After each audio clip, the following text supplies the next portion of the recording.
5 people. One Honda Civic with a check engine light that nobody fixed. $600 total, split between all 5 of you. That's it. That's the whole bank account of the group. You're driving to Florida, not because Florida is special, because it's far enough to feel like an adventure and cheap enough to actually afford. Mara's in the front seat with the aux cord, vetoing every song Theo picks. Theo's driving because it's his car, even though his car barely trusts itself on the highway. Janelle's doing the gas math out loud, the way she always does. If we put in 20 now, we can do 30 in Macon and still have enough for the toll. Desmond's asleep against the window by mile 40, mouth open, completely unaware he's about to be the group's only paparazzi target for the next 6 hours. Lucia's got a notebook on her lap, writing nothing in particular. You stop for gas. $20, split 5 ways, $4 each. $4, Theo says, handing it over like he's closing a business deal. This is the last time in my life I'm this broke and this happy at the same time. Nobody believes him. Everyone will think about that sentence again, years later, for completely different reasons. You eat gas station sandwiches for 2 days straight. Janelle takes a bite of hers and says, completely deadpan, this sandwich has had more rest than I have. Nobody laughs harder than the situation deserves. That's the whole joke. That's enough. 5 people, 1 gas tank, 1 bag of chips passed around the back seat, and every single one of you is financially the same. Same zero, same nothing, same future, unwritten. You think this is just a road trip? You think next summer you'll all do it again? You won't. Not because anyone fights, not because anyone moves away. Because somewhere between this gas station and graduation, 5 identical zeros are about to become 5 completely different numbers. And the first decision that splits you apart isn't dramatic. It's a paycheck. An ordinary one. The first one. Theo gets his 2 weeks before anyone else. He doesn't say much about it in the group chat. Just a photo of his bank app, no caption. Mara gets hers a week later. Smaller number. She doesn't post anything. The numbers are too close together to matter. Not yet. But they won't stay close. Sometimes your financial future isn't decided by one big decision. It's decided by the first ordinary one. The one that feels too small to matter, made on a Tuesday, forgotten by Wednesday. You're still in the car, the windows are down, Theo's playing the same 4 songs on repeat, and nobody's asking him to stop. This is the last summer all 5 of you are the same. You don't know that yet. The first real paycheck hits, and for about 4 days, everyone feels rich. Not rich. Just, for the first time, the number in the account has 3 commas of breathing room nobody's used to having. 4 days. That's how long the feeling lasts before the decisions start. Theo buys a car. Not used, not the responsible kind. Financed, 60 months, $412 a payment he hasn't really priced into his life yet. He posts a picture leaning on the hood. Caption, finally. The dealership guy tells him, this builds equity, you know. Theo repeats it to the group like he just discovered fire. Nobody asks what equity actually means. Nobody, including Theo, looks it up. Mara moves into a 1-bedroom downtown. The kind with a doorman who learns your name in the first week. Rent's $1,100. I'll figure out the budget later, she tells herself out loud to an empty apartment, which is maybe the first sign that later isn't a real plan.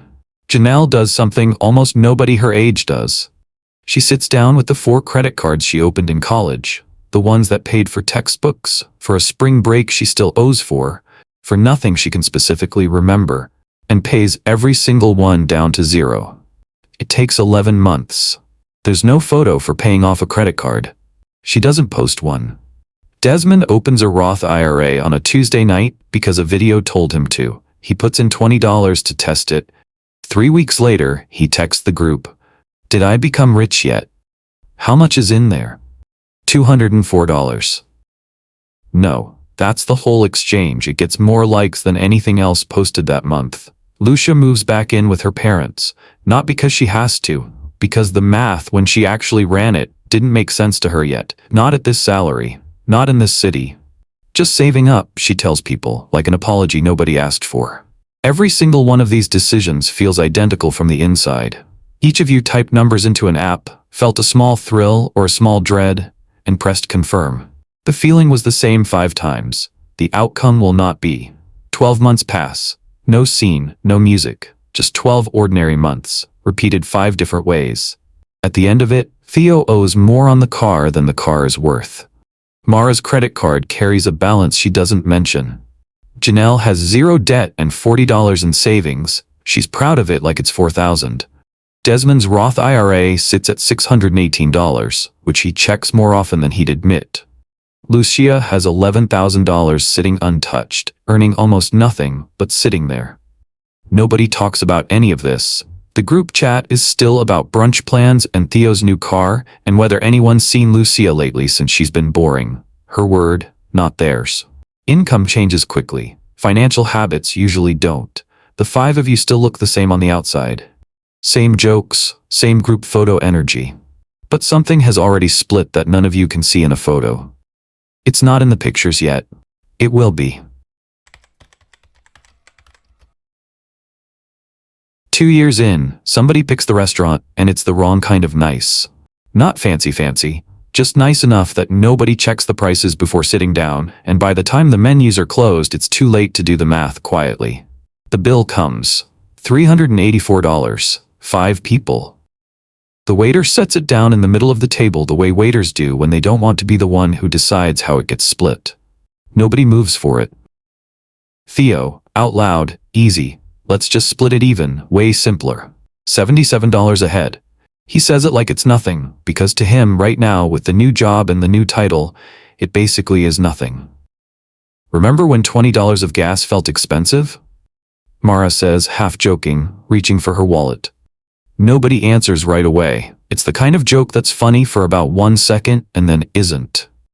Mara orders one more drink before the check even closes. Sparkling water, the most expensive water at the table. Like she's daring the bill to get bigger, like the size of the number is the point.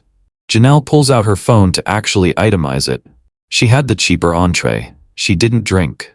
She knows exactly what she owes, down to the dollar. And for a second, the table goes quiet in a way that has nothing to do with the food. Desmond says he's not that hungry before the meal even starts. He orders an appetizer as his whole dinner. I had a big lunch, he says. Nobody believes him. Nobody pushes it either. Lucia gets up halfway through and says she has to use the bathroom. She's been gone 4 minutes. When she comes back, the check's already been split even, already decided without her. She doesn't say anything. She pays her $77. She'll skip lunch twice this week to even it out quietly, and nobody at this table will ever know that. Every single person at that table is doing math. Different math. Same table, same bill, 5 completely different equations running at the same time, and nobody's comparing notes. Because comparing notes is the one thing nobody at 24 knows how to do without it feeling like a confession. This is the moment lifestyle inflation stops being a phrase in an article and starts being at the dinner table. This is what peer pressure actually looks like in your mid-20s. Not someone daring you to do something reckless, just someone ordering the second appetizer and you not wanting to be the one who says no. $77. To Theo, it's a Tuesday. To Lucia, it's 2 missed lunches and a quiet flinch she hides well. Same bill. Different weight. The most expensive purchases are sometimes the ones you make just to avoid feeling left out. Nobody at that table ever talks about this dinner again. It just becomes one of those nights that disappears into the pile of ordinary nights. But something got recorded anyway. Not in anyone's memory. In 5 separate bank accounts, the following morning, in 5 very different numbers. By year 3, Lucia is the one everyone's quietly worried about. She's still driving the same Corolla from senior year, 140,000 miles on it now, and climbing. The phone in her pocket is 2 generations old. The screen cracked in the corner in a way she stopped noticing. She skips the Vegas trip. Then, she skips the next one too. Somebody in the group chat, not maliciously, just carelessly, calls her the broke one. It's a joke. Everyone laughs, including Lucia. She doesn't correct it. What nobody sees, Lucia automated $400 a month into an index fund 2 years ago and mostly left it alone. Mostly, not entirely. There was a Tuesday in her second year when the market dropped hard and her balance fell by almost $3,000 in a single week, and she sat on the edge of her bed with the app open and her thumb actually hovering over sell. Not theoretically. Actually hovering. She'd convinced herself for about 4 minutes that pulling it out and putting it somewhere safer was the smart, responsible thing to do. She didn't sell. But she wanted to. That part matters more than the part where she didn't. There was also a Saturday, the same year, when Janelle posted a trip to Tulum, and Lucia opened her own banking app, stared at the $400 she'd have transferred that month, and genuinely considered skipping the contribution just once, just to go. She booked a flight search. She got as far as the seat map. Then she closed the tab, transferred the $400 anyway, and spent the weekend feeling slightly sorry for herself about a trip she chose not to take. Nobody saw either of those moments. That's the part of discipline nobody photographs. Not the doing, but the almost not doing, over and over, quietly losing each time. 3 years pass. Lucia walks into a small credit union on a Thursday afternoon and puts down $22,000 on a townhouse. 2 bedrooms, a backyard the size of a parking space, a mortgage payment lower than what Theo pays for his car. A week later, Theo comes by, parks his SUV right next to her old Corolla in the driveway. The 2 cars look like they're from different decades. He walks through the place slowly, says almost nothing, and stops in the kitchen. "Wait," he says. "You actually own this?" "Yeah. Like, own it. Not renting. I own it, Theo." He doesn't say anything else for a second, just looks around like he's recalculating something in his head that he hasn't thought about in a while. The group chat changes after that. Suddenly, the broke one is the one people are quietly messaging in private, the kind that starts with, "Hey, can I ask you something?" Lucia doesn't gloat. She doesn't say "I told you so," because she never told anyone anything, including some weeks herself. She almost sold. She almost skipped. She wanted the trip. She just kept transferring the $400 anyway, on the weeks she didn't want to, which turned out to be the only weeks that counted. Quiet financial progress usually looks boring, right up until the moment it suddenly looks like success, and the people who called it boring are the ones asking how she did it. She doesn't tell them about the 4 minutes with her thumb over the sell button. Some things you keep. Year 5 is when the group chat starts going quiet for days at a time. Nobody notices exactly when it started, it just becomes normal. Theo's manager calls him into a small glass office on a Wednesday. "Congratulations," she says, sliding a piece of paper across the desk. "Salary adjustment, plus $11,000. Theo shakes her hand, walks back to his desk, sits down, and opens his phone. 3 minutes later, he's on Zillow. He doesn't buy anything that day, but he scrolls for 45 minutes, and that 45 minutes ends up mattering more than the raise itself. Because 11 months later, he and his girlfriend put an offer on a house, and somehow the new mortgage and the new raise arrive at almost the same speed, canceling each other out in a way he doesn't examine too closely. Mara gets laid off on a Wednesday. No slow build. Just a calendar invite at 9 in the morning titled Quick Sync that turns into the end of her job by 9:20. She has $1,100 in savings. The severance covers 6 weeks. The job search takes 4 months. Desmond quits to start something of his own. A small logistics consulting thing he's been sketching on napkins for a year. No salary now. No safety net, except the $8,000 sitting in that Roth IRA he can't touch without a penalty, and a brokerage account he's been quietly feeding for 2 years. Janelle moves 3 states away for a job that pays 40% more. New city, new time zone, a 45-minute difference that makes the group chats, "Who's free tonight?" stop making sense. Lucia has a baby. Daycare costs more than her mortgage payment. The math she's been so careful with for 5 years gets rewritten in a single year by a person who is 11 pounds and has no idea what an emergency fund is. Nobody actually drifted. Life just started billing each of them differently, on different schedules, with different due dates, and there was no version of staying close that could survive 5 completely different sets of math running at the same time. Mara texts the group during the layoff. Not asking for anything, just saying it out loud, finally, after weeks of silence. Got laid off. Doing okay, just wanted to say it somewhere. 3 people respond within the hour. Janelle, mid-move, types out a long message about the contract gig that got her through her own gap year, the one nobody knew she'd had. Lucia, exhausted, baby asleep on her chest, writes 4 sentences that take her 11 minutes to type with one thumb. Theo just sends, "Call me whenever. I mean it." This is the quiet, unfilmable part of friendship at this age. Not the brunches, not the trips, but the 11-minute message typed one-handed at 2 in the morning. Nobody puts that on a feed. It still counts. It might count more than anything that does make it onto one. People don't stop caring. Life simply starts billing everyone differently. And the people worth keeping are the ones who still pick up the bill of attention, even when they can't pick up anything else.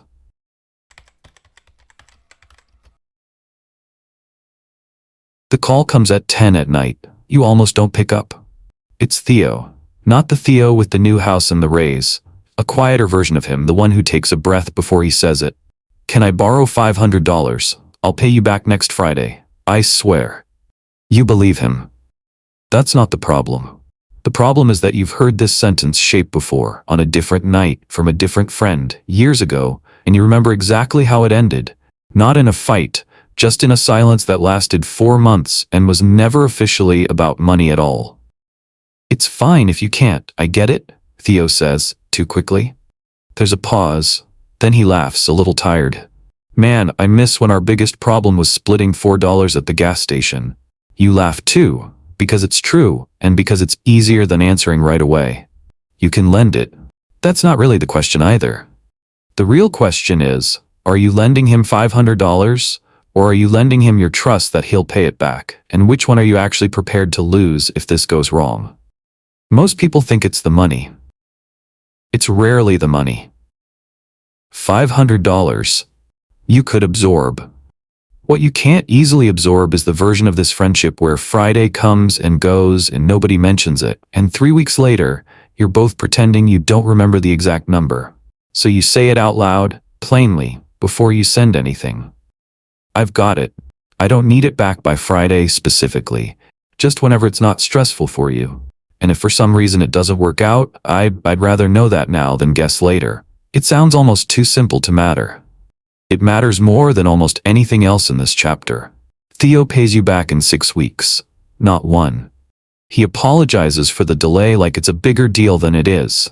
You tell him it's fine, because by then it genuinely is. Because you said the quiet part out loud at the start, there's nothing left to silently resent. Money rarely ends friendships by itself. What ends them is the gap between what one person expected and what the other person assumed, left unspoken. Left to rot quietly in a group chat that slowly stops mentioning a name. A gift doesn't expect anything back. A loan does. The disaster only happens when nobody agrees out loud which one this is. You'll lend money again in your life, more than once, to more people than just Theo. Some of it you'll get back, some of it you won't, and you'll have decided in advance that you're okay with that because you called it a gift before you handed it over, not after it disappeared. Money rarely ruins friendships overnight. Unspoken expectations do, slowly, quietly, one unasked question at a time.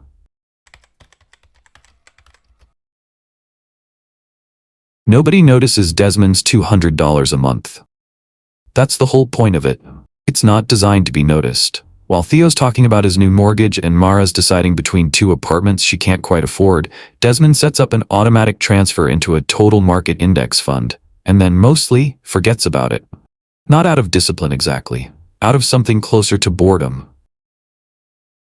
It was easier to automate it once than to think about it every month. Year 1, the account sits at $2,400.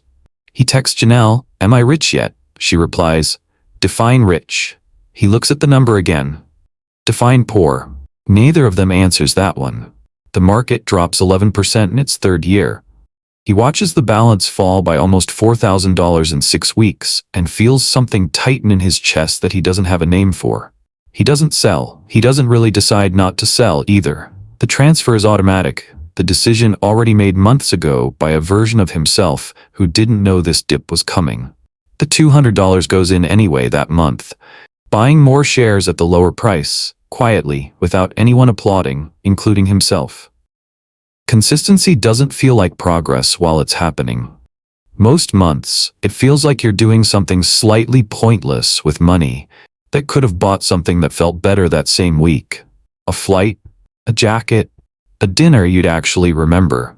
Year 5, his consulting business is barely breaking even, but the account, the one nobody's ever asked about, has crossed $41,000. Not because of one good year, because of 60 ordinary months that compounded into each other without asking for credit. Around the same time, Theo's car is worth less than what he owes on it.